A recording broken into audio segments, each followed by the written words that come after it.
Nas Gospod voli, svetlost mraku nam je dao, kao sveti apostoli, s nama svetac je hodao.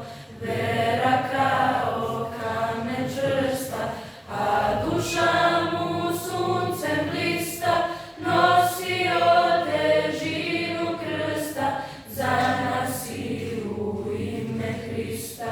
Učio nas, govorio, budite mi ljudi, o delima dobrim samo, nek vam Gospod sudi. Ponosna smo bili deca jednog živog sveca, s anđelima sada leti naš patrijarh Pavle Sveti.